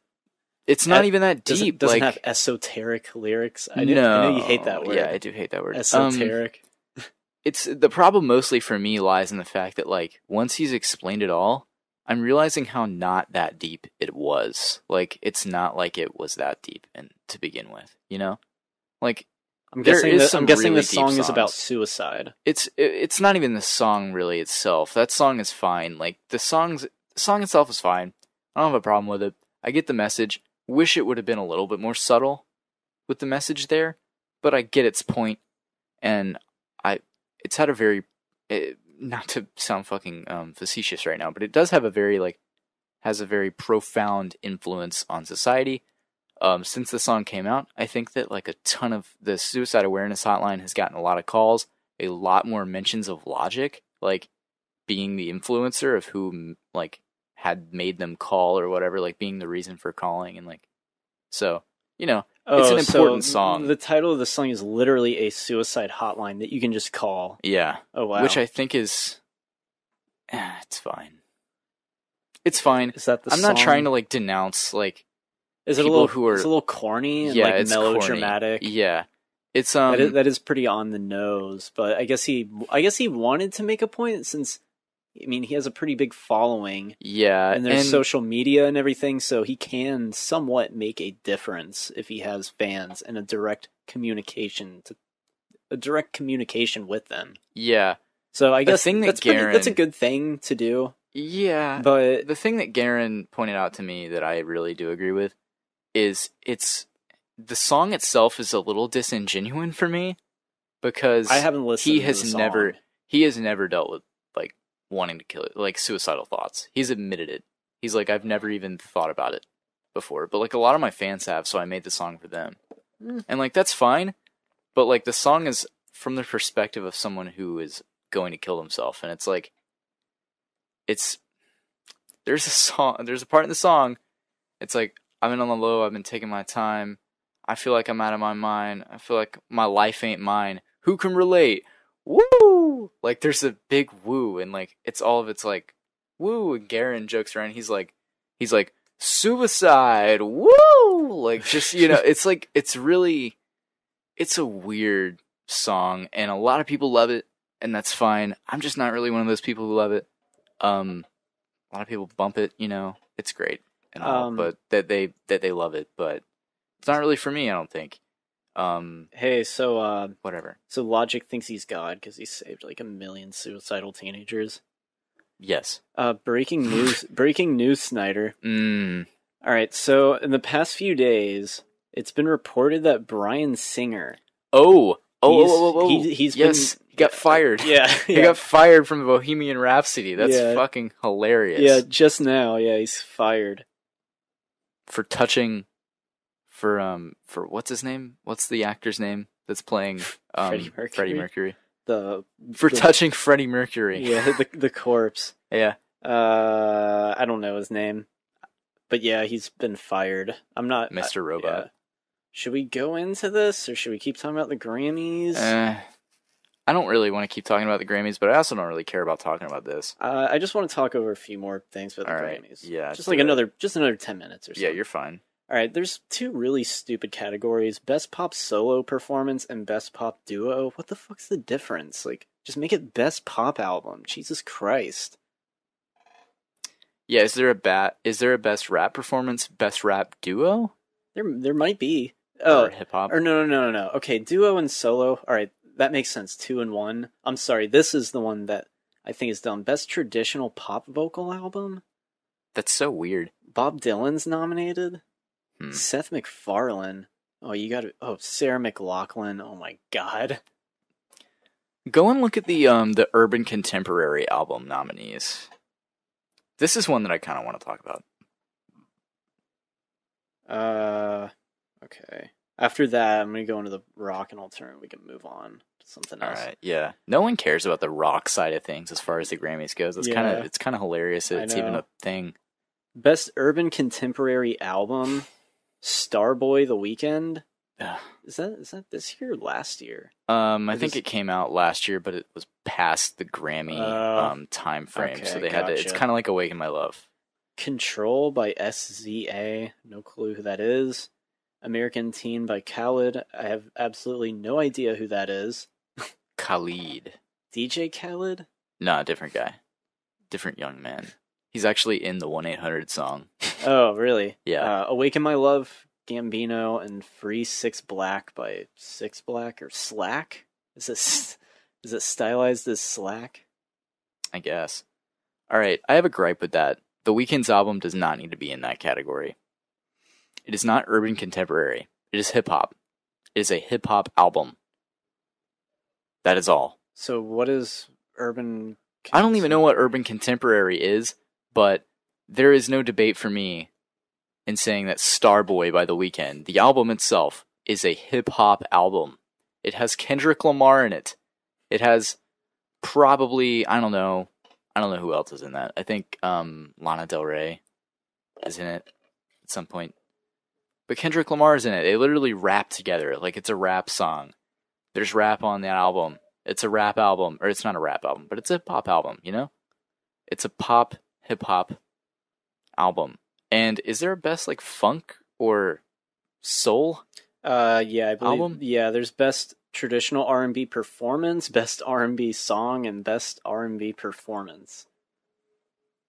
There's a lot of fucking Grammy categories, aren't there? Bruno Mars, Gambino. It's like a mix match of all the same people, basically. It's hilarious. Really do not... They just... Okay, the Grammys are... This is what they're doing. Who's big this year? They have a bunch of these names that they want to put in here, but they run out of spaces in some categories, so they just shove them into others, because, they ran out of names in the hip-hop category, or the R&B... the best R&B album category. So they were like, where the fuck do we put Starboy, though? They're like, urban contemporary. That's wide enough of a range. Yeah. That covers pretty much everything. It's like, that could be anything. Like, what, do they have to be based out of a city to qualify? I don't know. Suburban contemporary. And it's, I don't know. And it's Awaken My Love. What do we put? Best R&B album? Maybe? Should we let's just stick it in urban contemporary, because we don't know what it is. I'm surprised Taylor Swift isn't all over this. I think the album came out too late. It'll be on next year's. Okay, all right, that makes sense, because I'm like, where the fuck is Taylor Swift? All right, Grammys so white. Am I right? Oh yeah, yeah. Best alternative album: Everything Now, Arcade Fire, Humans, Gorillaz. American Dream, LCD Sound System. Pure Comedy, Father John Misty, and Sleep Well Beast, The National. I don't know. Let me ask a question. Is LCD Sound System nominated because they are LCD Sound System? Probably. They're also, I believe they're nominated for like Best Dance or Electronic. Nothing too exciting going on over there.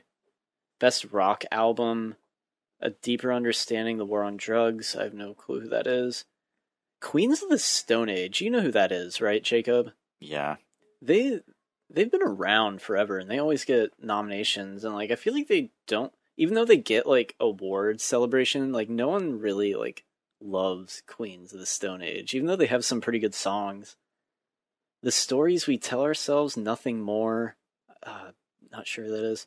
Hardwired to Self-Destruct, Metallica, and Emperor of the Sand, Mastodon. Mastodon is actually, they have some really fucking badass albums. And then Best Rock Song, I'm not going to go over that. Best Metal Performance, I'm not going to go over that. Isn't there, wait, there's not a Best Metal Album? It's just Best Metal Performance? Dude, fucking Body Count is nominated for a Grammy. You know who Body Count is, right? Yeah. Ice-T's hardcore band. Yeah. Yeah, I didn't even know they made an album. All right, so that's amazing. So that's the Grammys. Who cares? Nobody cares. Yeah, it's not as fun as the Oscars or the Emmys. You're right in saying that it is the lowest of the awards. It is. For me, anyway. I don't know. Who gives a shit? The Mark Twain Award is held at higher esteem than this fucking thing. The Mark Twain Award? Yeah. Twang. I guess we can talk about Bryan Singer. Yeah. I don't care. I don't want to talk about Bryan Singer. He's been a fucking weird pervert forever. He's always going to be a weird pervert. Let's talk about something else. I don't know if that's why, though. Yeah. He's fired. He's fired because they had creative differences, guaranteed. It's like, I want a graphic Freddie Mercury butt fuck scene. Oh my god. The scene where he gets AIDS. Yeah. And I wanted his lover to lean into his ear and say, "You have AIDS." What would happen? What would you... You have AIDS now. I would give the movie a 10 out of 10. Sticks his dick in his butt. Now you have AIDS. Oh my god. I really do not care about this Queen movie. I don't either, because it's gone through like development hell, and originally it was going to be Sacha Baron Cohen's movie. And I feel like he would have made a great Freddie Mercury. He would have got like super into the role. Yeah. And now it's Johnny Galecki from The Big Bang Theory. Is it really? No.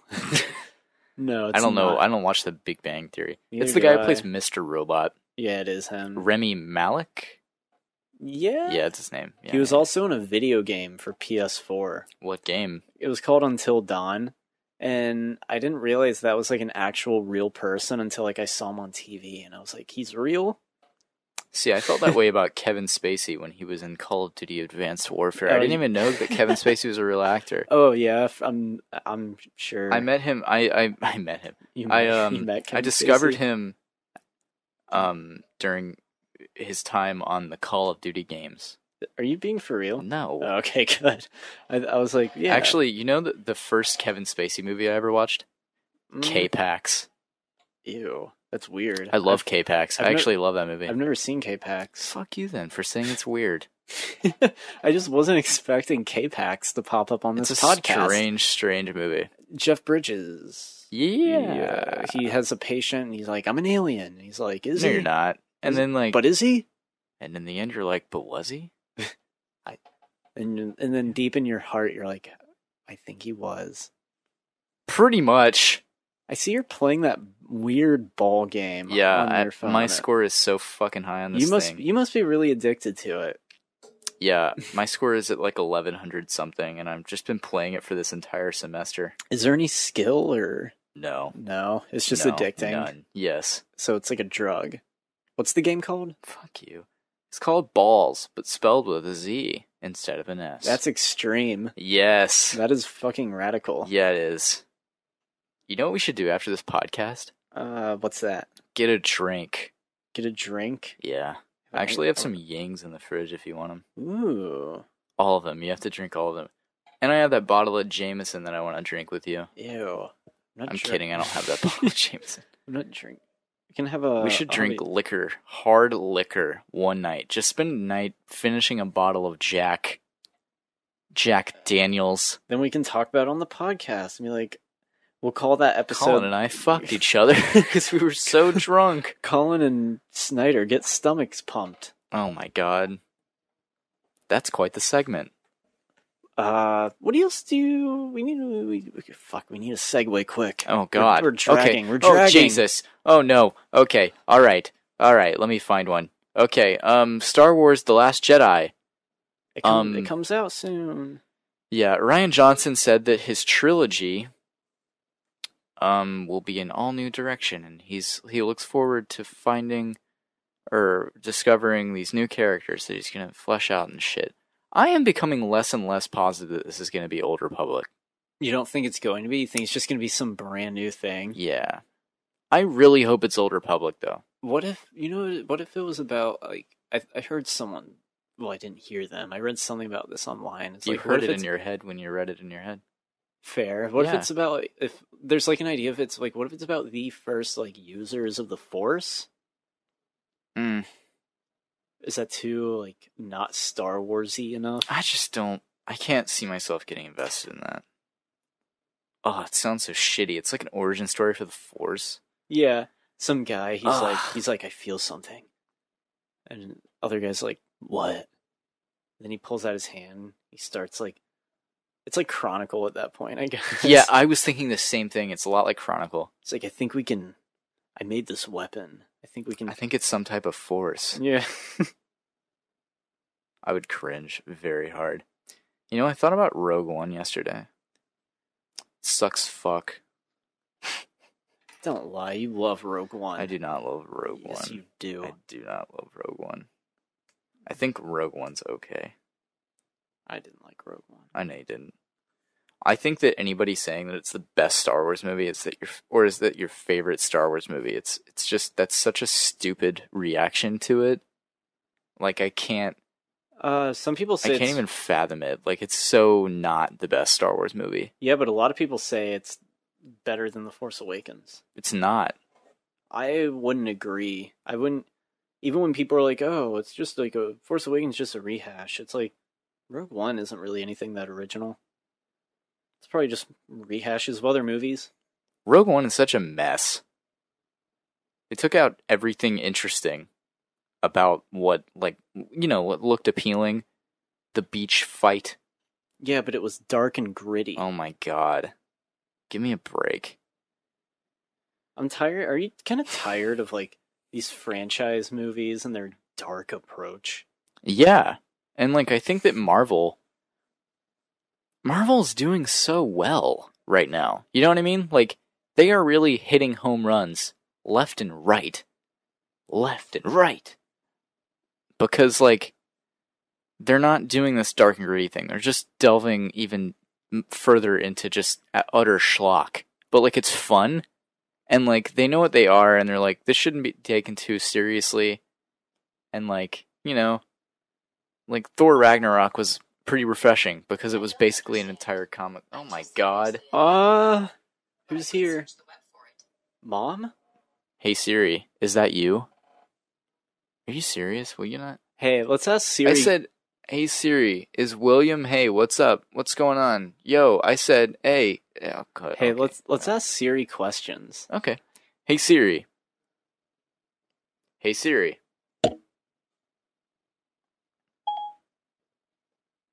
Hey Siri. What's going on? You know, what are you up to? Why won't she speak? Should we hook her up to the mixer? Yeah. Let's. Hold on. Okay. Oh no, I don't actually want to do that. No, I'm too fucking lazy. Siri, what's the best Star Wars movie? Yeah, let's ask her that. What if you ask her that and she just directs you to buying tickets for The Last Jedi? What is the best Star Wars movie? Here are some movies matching Star Wars. That's not what we asked. Hey Siri, that's not what we asked.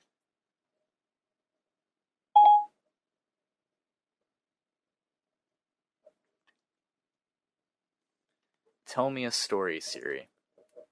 What, again?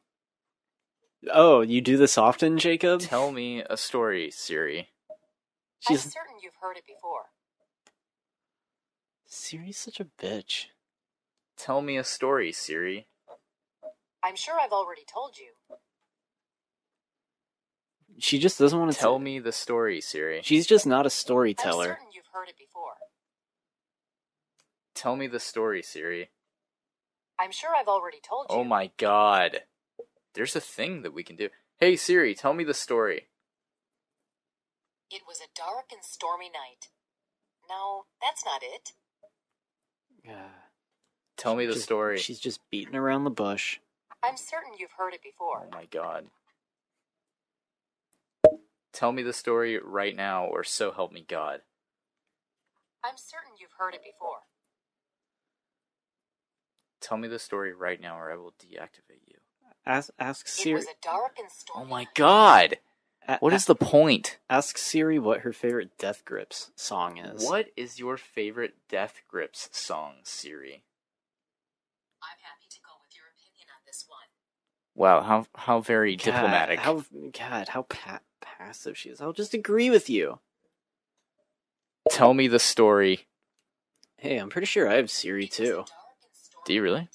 I should. Tell me the story, Siri. I'm certain Hey Siri. I don't understand. Ha ha ha. Siri. How stupid of Siri. This is such a dumb podcast that we're doing. Yeah, I know. This is so stupid. Should we just wrap it up? What time are we at right now? We're at an hour and 36 minutes. We still have like 20 minutes to go. Plus like the 10 minutes that we're probably not even going to use at the beginning that got cut, so... No, I was counting that. Oh, you were? Yeah. Oh, okay. So... Yeah, we got nothing here, people. We really don't. We're just gonna talk. We're literally wasting your time right now. Yeah, we are. Let's I'm gonna move my mic down so I can just talk like this. I'm just gonna half-ass this podcast today. Half-assing the podcasting. Let's talk about some deep philosophical stuff. Okay. Garen sent me. Oh, Ew. excuse me. That was disgusting. That was wet sounding. Thanks. Wow,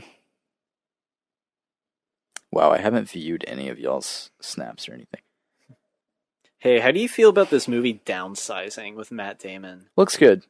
You want to see it? Yeah, sure. It has a lot of potential because it's from Alexander Payne, and he's made great movies, like Sideways, Election, about Schmidt, Nebraska, Citizen Ruth. Those are 5 movies right there that are all amazing. Sideways probably being my favorite. Yeah. And usually his movies are like R-rated and they're like really dark comedies, and they always have like a really like dark edge to them or something really like depressing type nature. And this Downsizing movie, I don't know if it's going to have that or if it's just going for like sci-fi comedy. It looks kind of depressing. Because it should be depressing. He gets shrunk down. He makes. Yeah, he gets shrunk down, and then his wife is like, I didn't do it, I'm sorry, I couldn't do this. Is that revealed in the trailer? Yeah, it is. It is? Okay. Yeah. So, no big spoiler there. They use talking heads in the marketing for it, which kind of surprises me. Once in a lifetime. I kind of want to see... Yeah, I'll watch it. I don't think it's getting great buzz. If anything, I'm pretty sure the early reactions to Downsizing have been mixed. It's an interesting concept, though, that, like, it's almost like the wealthy and, like, the people who are like, oh, we're gluten-free, and, like, oh, we juice. And now it's like, oh, we're downsizing, we're shrinking ourselves. Like that group of, like, society that kind of, like, goes on to the next trend that's kind of, like, the big thing. Yeah. Like, oh, we do yoga in the morning. Oh, we're downsizing. Those, like, type of, like, couples. It's something that my sister and her husband would do. And I don't mean that insultingly. I can see my sister like coming to like visit us, and her husband are like small, and they're like convincing us to downsize. That's hilarious. It has a lot of interesting ideas that it's like you live cheaper when you're small, but you also live better. Yeah, like I guess it feels better to be smaller because the pressure's literally off of you, like the air pressure, and like you're not taking up space, so everything's cheaper when you're small. Yeah, like it has that ending scene where like they have the massive bottle of vodka, but they're just like drinking it normally. I thought that was water. No, it's vodka. Really? Yeah, that's the whole joke. Because Matt Damon's like, "Oh my god," or something like, "Oh, you got to be kidding me," and then it cuts to them like getting drinks for everyone. It's a massive bottle of vodka. That's cool. But one thing I noticed in the trailer is that I believe it's Jason Sudeikis is also in the movie, and Matt Damon's having a conversation, and of course, Jason Sudeikis is shrunk. Yeah. I wonder if they're going to change this for the movie, or if it's just in the marketing, but wouldn't his voice be smaller and like kind of quiet? If you're like 6 inches tall or something, your voice wouldn't be that loud. It wouldn't be on the same like audio frequency as like someone who's big. I think it's kind of funny, like, for it to be, though. Like, it's kind of funny if they just ignore that. Like, he's just a normal dude who just talks at regular volume. I guess. But isn't that something that a lot of people would like notice, or maybe. just not think about? Would they like not even care? I just don't think they're gonna care, really. They're like, oh well, it's a movie, so let's make it more watchable and just have their voices be at the same volume. Yeah. But I don't know. It looks interesting. You want to talk about something sports related? Not really, but sure. Well, Florida State is getting a new head coach. Yeah, Jimbo Fisher. He just like upped and left. Yeah, he just kind of left. What a dick. Yeah, it's pretty douchey. And then he goes and like takes this job for Nebraska. Texas A&M. Oh, I thought it was someplace in Nebraska for some reason. And like he starts ripping FSU basically. Just like out of nowhere. It's really shitty. He's like, yep, I won my championship. Now I'm skedaddling. No more Jameis. No more Jimbo. He's like, no more Jameis. That's when I hit the Jameson. I need to find a new team, a new championship. Jesus Christ. That's funny. Jameis Christ, am I right? Where does he live in town? Nowhere now. Golden Eagle, though. Oh, really? Yeah. He lives in Golden Eagle? Yeah. How come we never see him at fucking restaurant we work at? I guess he's just too busy masturbating to other jobs. Other teams? Mm-hmm. Does he have kids? That's kind of a weird question. Has kids. We're just gossiping at this point. Yeah, he has kids, I think. Yeah. Yeah, because like Garen, I think, played baseball with one of them. Who cares? Yeah, it's the talk of the town, though. It is. Who cares about sports? You like sports, don't you? I do like sports. I do like sport. God, whenever there's a game on, fucking you and Jimmy. Jesus Christ. Jimmy starts, like, manhandling me. Jimmy starts manhandling me? I have videos of it. Oh, yeah? We can play audio. Let's play back let's roll the clip. Roll the clip. Let me find you have it on deck already and everything. I have it, son. Oh, I have the clips. I'm gonna look more up on downsizing. Do it. Let's listen. Listen in. Let me get the fucking clip first. Downsizing might be the greatest film of all time. It's not looking very likely. It has a 64 on Rotten Tomatoes, and it's probably only gonna go down. It's probably not gonna go up. So it's getting mixed reviews. That's not necessarily like means the movie's bad, but it's just kind of it's a bit divisive. That's disappointing to hear from Alexander Payne, because this is something totally different for him. Because like I said, he makes a lot of like black comedies, and like his movies don't normally use like visual effects. Yeah. Or anything. They're all like pretty grounded. I hate... Is it because, dude, the reason it's getting mixed reviews is because it has fucking Matt Damon starring in it. But I guess I can kind of buy Matt Damon just playing some, like, schmo guy who's like, I'm gonna shrink. Yeah, that seems like the thing to do. I'm gonna shrink. I'm gonna shrink. Oh, they're 5 inches tall. It's a solution for overpopulation. It's certainly an interesting concept. Yeah.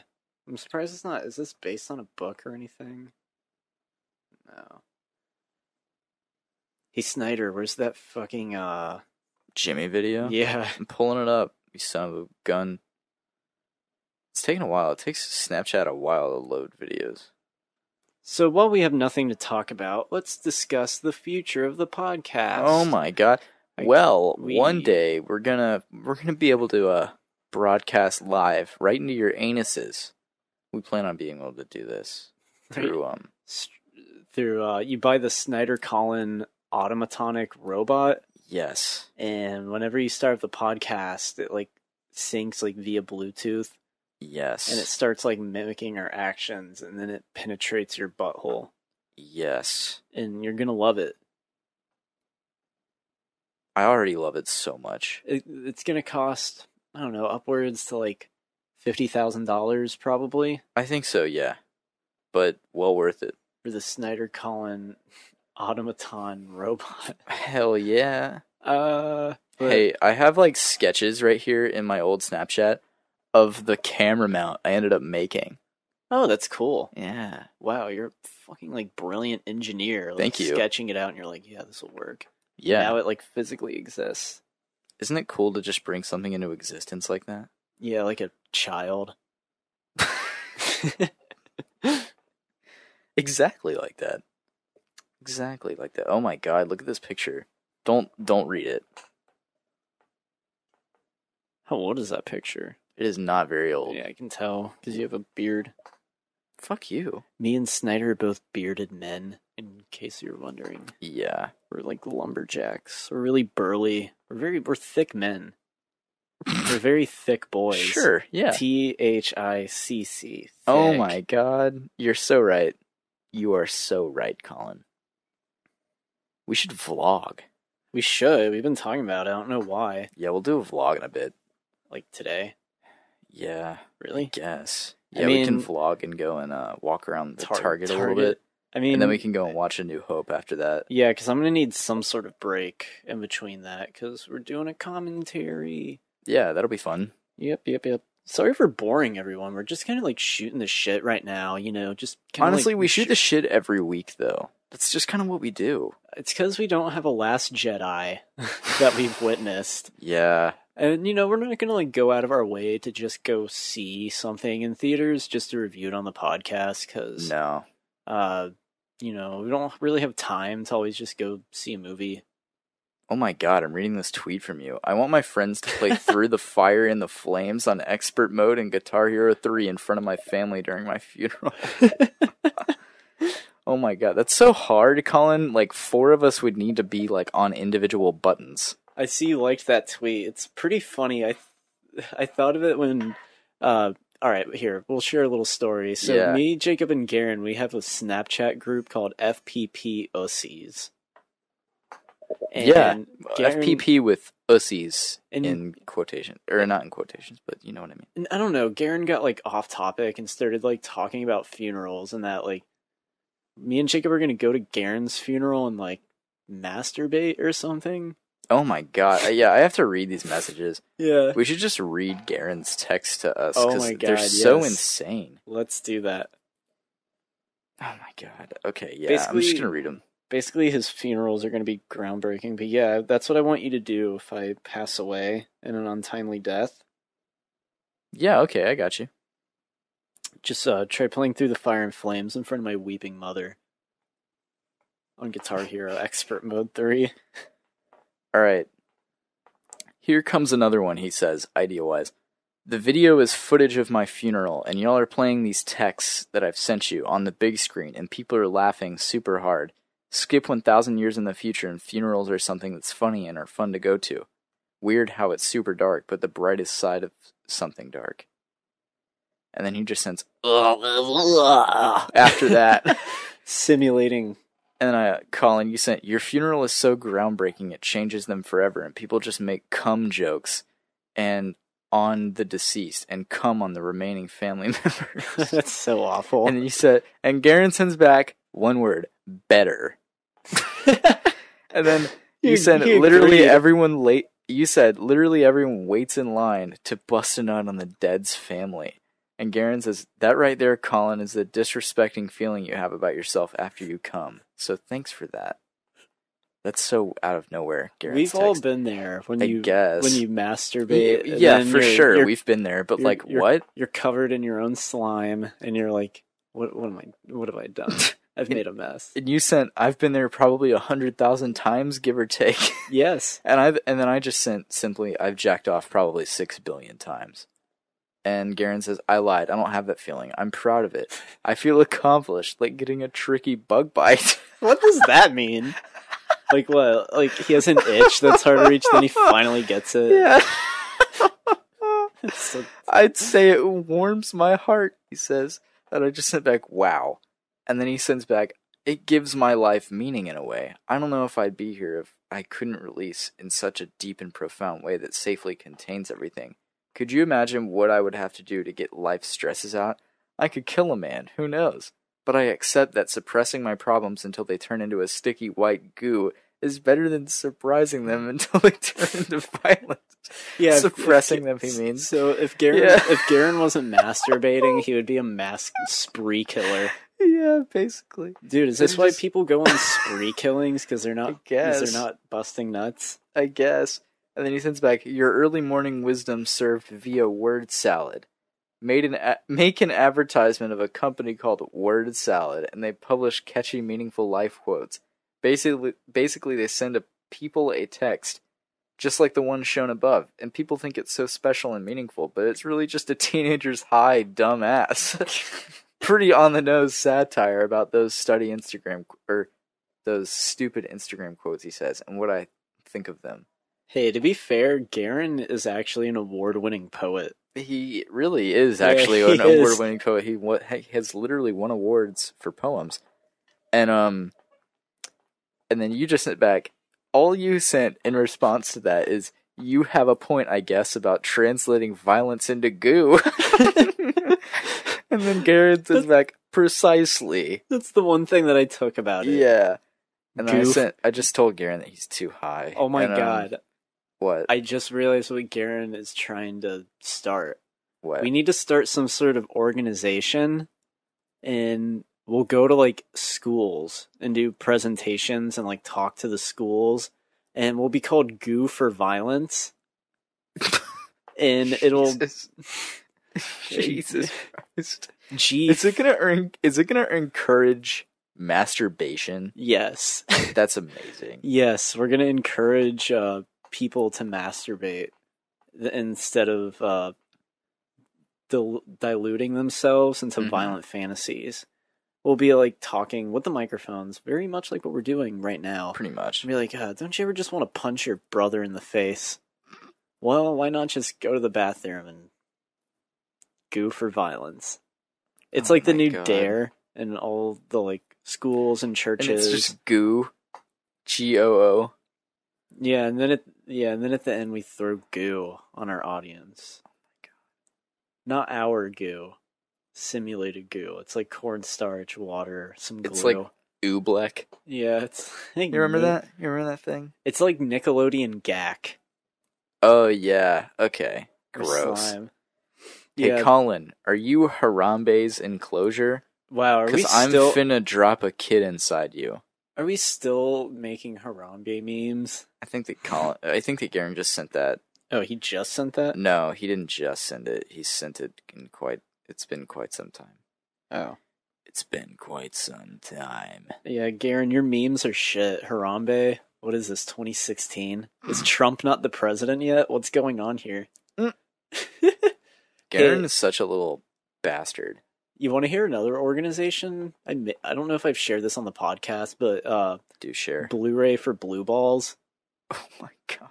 You've never heard about my Blu-ray charity organization? No.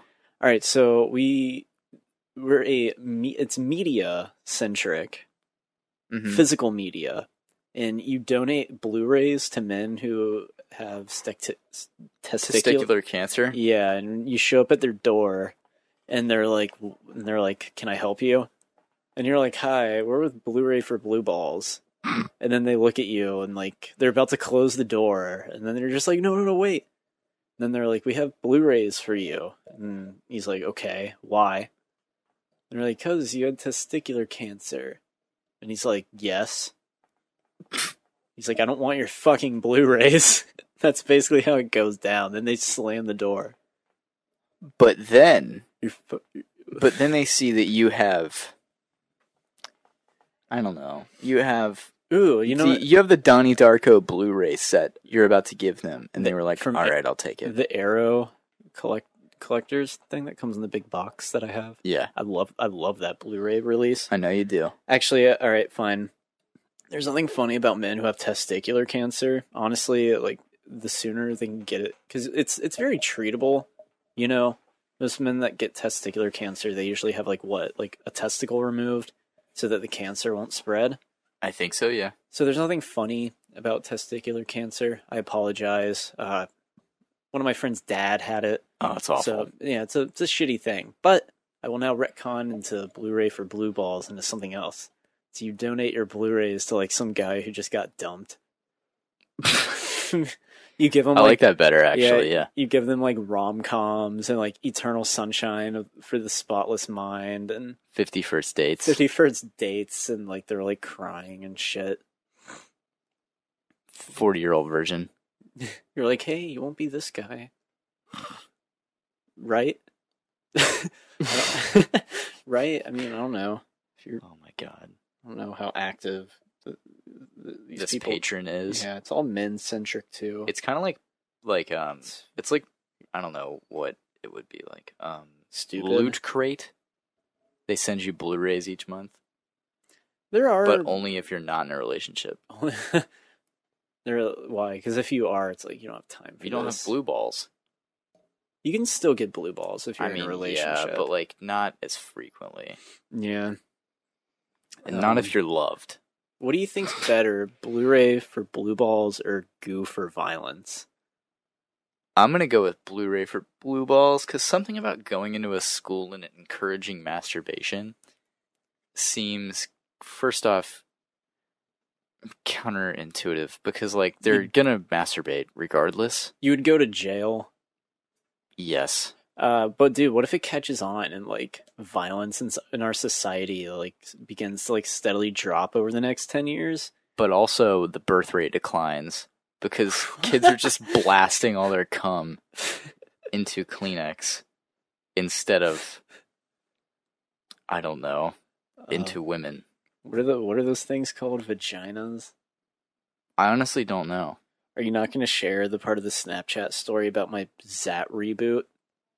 I didn't even read over that part. Oh, you didn't? Oh, no. Good. It's probably for the better. I'm not going to share it because it's a bit graphic. Yeah, it is pretty disgusting. Yeah, donate to our Patreon page. We don't have one. When are we going to start one? Never.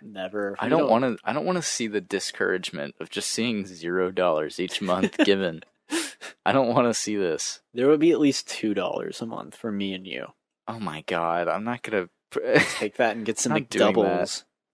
Yay! Once a month. Yay! Our monthly McDee's trip. I would like to get to the point where we can just run the podcast like for free, because like the Libsyn payment right now is $20. So if 10 listeners could give $2 each month, we would have it. It would be there.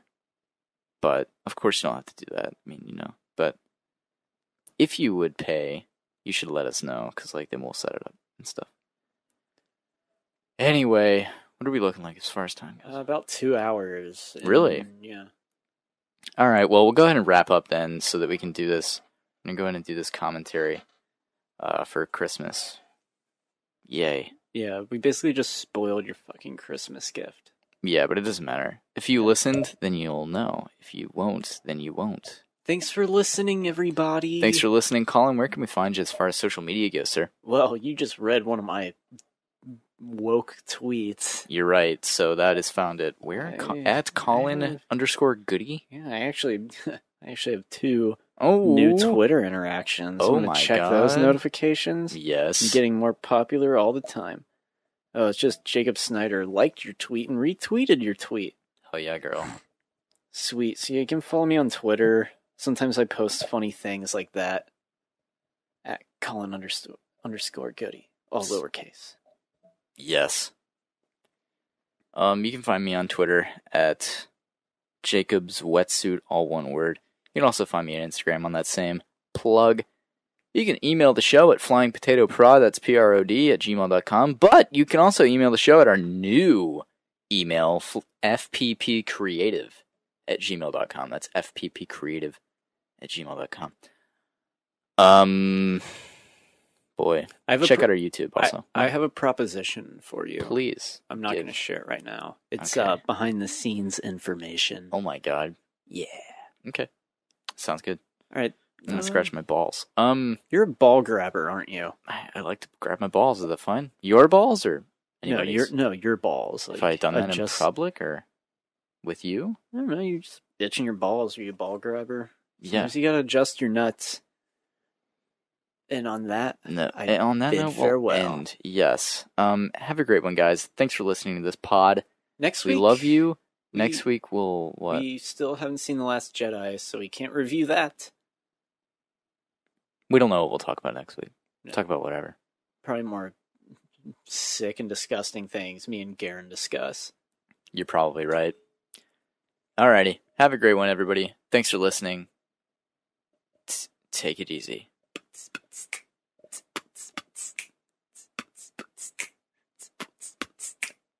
The Snyder-Collin Podcast. The Snyder-Collin Podcast.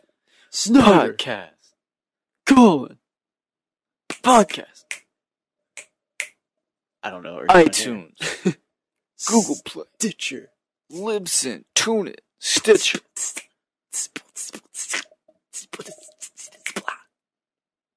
Splat. Wow. All right. Take it easy, guys. Have a good one. Adios. Press the red button. Oh, wait. Actually, press the stop button. Do you see it? It's the square.